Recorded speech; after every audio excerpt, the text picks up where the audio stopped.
Textbook of class 7, that is on equality. If you remember, we have already learned a chapter in class 6, that is the key elements of the democratic government.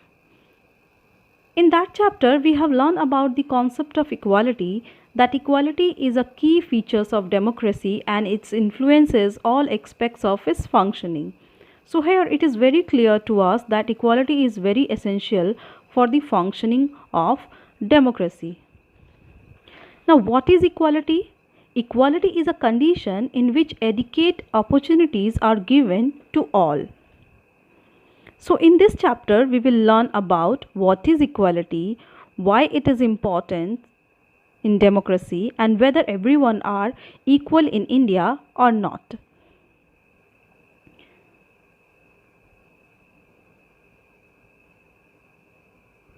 We all know that in a democratic country like India, all adults, irrespective of what religion they belong to, how much education they had or have, what caste they are, or whether they are rich or poor, are allowed to vote. And this is called universal adult franchise. Universal adult franchise is an essential aspect of all democracies. The idea of universal adult franchise is based on the idea of equality because it states that every adult in a country, irrespective of their wealth and the community she or he belongs to, will have the right to vote. So the chapter begins with the story of Kanta.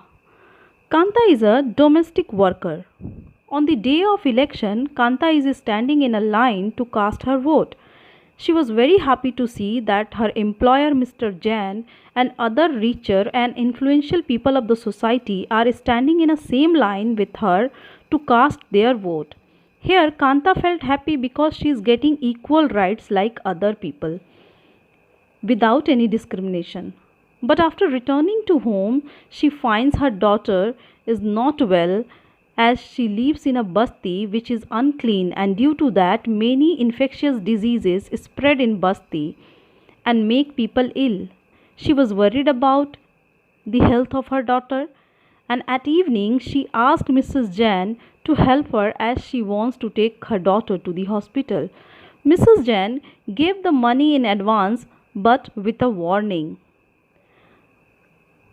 Once again we are seeing that Kanta is standing in a line once again, but this time she is standing in a line in front of a hospital. And right now her feeling is completely different from that of the morning because she knows that may her employer had to stand in a line to vote, but they never have to do it when their children are sick. So here it is very clear to us that in India, everyone, irrespective of their caste, creed, religion, gender, their financial and educational background, have the equal right to vote. But they faces inequality in various places due to their social and economic background. Just like Kanta, there are two more people who faces discrimination and inequality, that is Om Prakash Balmiki and Mr. and Mrs. Ansari. They faces inequality due to their caste and religion background.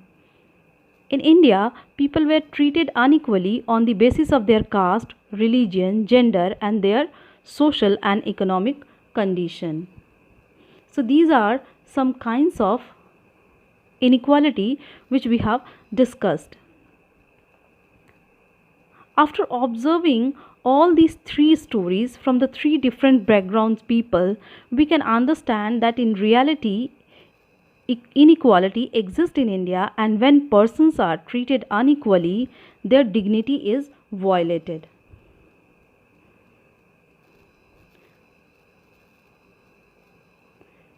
In next video, we will discuss about the topic recognizing dignity.